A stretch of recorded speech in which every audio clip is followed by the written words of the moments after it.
marketing político, marketing eleitoral, marketing pessoal. Quando falamos em marketing eleitoral, podemos aproximá-lo do marketing pessoal, pois representa hoje o que de mais eficiente pode se levar a termo em uma campanha eleitoral. Ferramenta mundialmente utilizada em processos eletivos, demonstra em várias ocasiões sua eficiência e eficácia.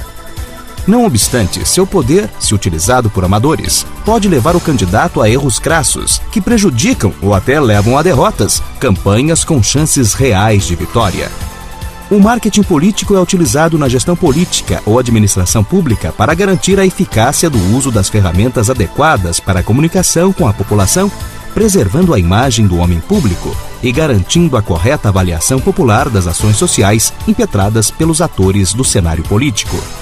Market, em inglês, significa, em termos econômicos, mercado. No marketing eleitoral, grosso modo, visa-se propiciar visibilidade ao candidato de maneira plena, positiva e de modo a impressionar os eleitores em potencial. O marketing pessoal já está ligado às relações humanas, com o objetivo de conquistar uma posição de destaque na sociedade, com postura, trejeitos, modo apropriado de vestimenta, poder de argumentação e colocações pertinentes ao assunto em questão. Um ser político é um ser em relação. Esta relação pode ser com outro indivíduo, com um grupo de pessoas ou até mesmo com toda a população de uma cidade, de um estado ou de um país. Assim sendo, todas as pessoas são seres políticos. O modo como o candidato se apresenta visualmente, sua postura, gesticulação, argumentação, contra-argumentação, ou seja, sua comunicação verbal e não verbal, será analisada pelos eleitores de forma consciente ou inconsciente. Estudos comprovam que a comunicação verbal corresponde a 7% no processo de enviar e receber informações, não verbal 93%, sendo que 55% correspondem à linguagem corporal e 38% ao tom de voz. Uma das questões mais ligadas a um candidato a um cargo político diz respeito à capacidade de argumentar e de persuadir. Segundo estudiosos, essas capacidades funcionam da mesma maneira que uma habilidade física. Se não exercitada, enferruja. Os 3 tipos de abordagem neste caso são a abordagem racional, a abordagem emocional e a abordagem moral. Cada uma delas pode ser indicada ou não, de acordo com a situação e o tipo de ouvinte. Se quiser convencer racionalmente, aborde os benefícios práticos, as características concretas do projeto. Apresente ao ouvinte ou ouvintes o que eles têm a ganhar. Apresente números, dados, simulações.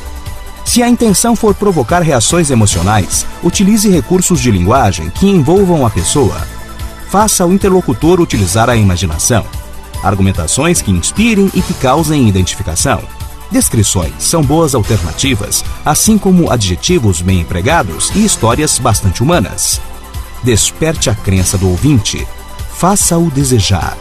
Por fim, se a abordagem for moral, lance mão de um discurso responsável que deixe claro qual é a sua missão, quais os princípios valorizados, a preocupação com o mercado e com as necessidades sociais. Para convencer, procure ser sempre gentil e agradável.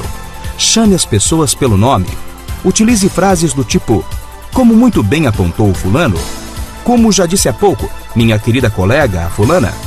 Utilizar palavras e frases amistosas como bom dia, boa tarde, boa noite, por favor, com licença, muito prazer, obrigado, aliadas a um sorriso sincero e acolhedor, podem causar situações mágicas a seu favor. Estimule sempre a colaboração alheia, tratando a todos com respeito e delicadeza. Existe uma tendência a sempre colaborarmos com as pessoas que são gentis e elegantes. As palavras possuem um poder enorme, tanto no positivo como no negativo.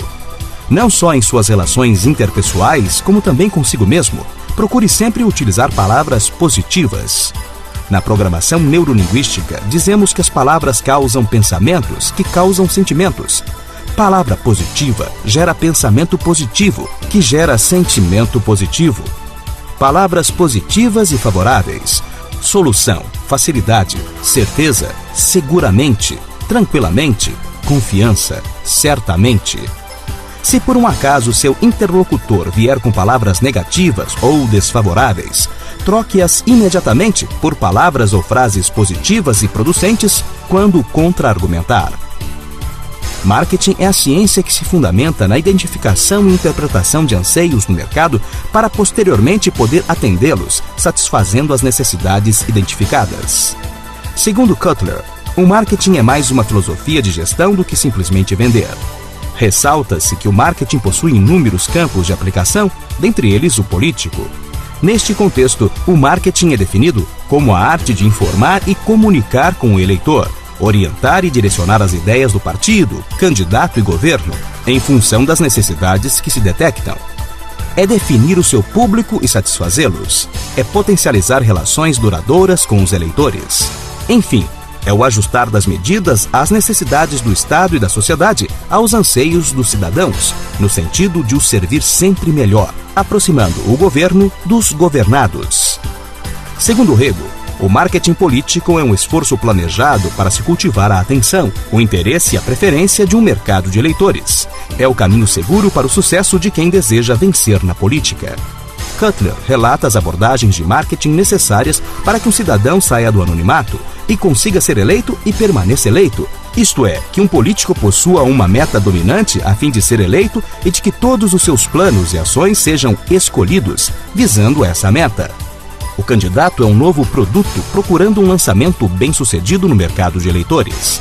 Assim que for eleito, o candidato deverá sempre manter e cultivar a satisfação dos eleitores através de seu bom desempenho, organização, retórica apropriada e carisma, pois candidato carismático é aquele que dá a um grande número de eleitores a sensação de que irão, pessoalmente, beneficiar-se através da eleição do candidato.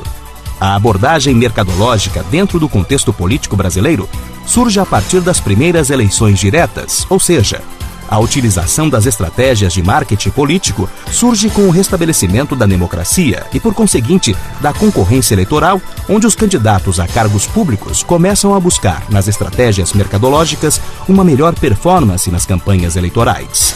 As eleições de 1989, por exemplo, têm um significado histórico por apresentarem várias novidades.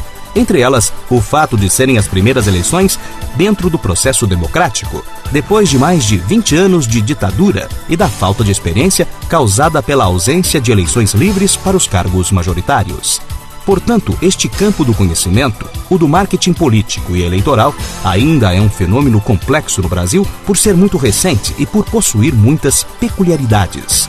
Se por um lado é necessário analisar o eleitorado, que por ser, na sua maioria, pouco escolarizado e por isso utiliza os meios de comunicação eletrônicos como principal fonte de informação sobre os candidatos, por outro, os partidos buscam, através de alianças políticas, o fortalecimento através de uma imagem confiável.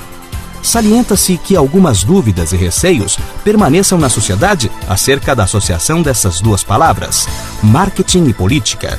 Dúvidas estas que têm gerado alguns preconceitos, propagando a ideia de que o marketing político é a deturpação e corrupção da política, posto que nada mais é do que a venda do político em troca do voto, em um mercado de eleitores, onde, via de regra, o eleitor se sente prejudicado. Por conseguinte, este eleitor argumenta que a embalagem, quando trabalhada pelo marketing, supera o conteúdo político, ou seja, a imagem vence o discurso. Informe-se sobre o curso de comunicação oral e o curso de comunicação midiática para candidatos às eleições deste ano. E-mails: contato@gravideo.com.br, consultoria@duarteresende.com.br, telefone 0 operadora 19 3273 7300.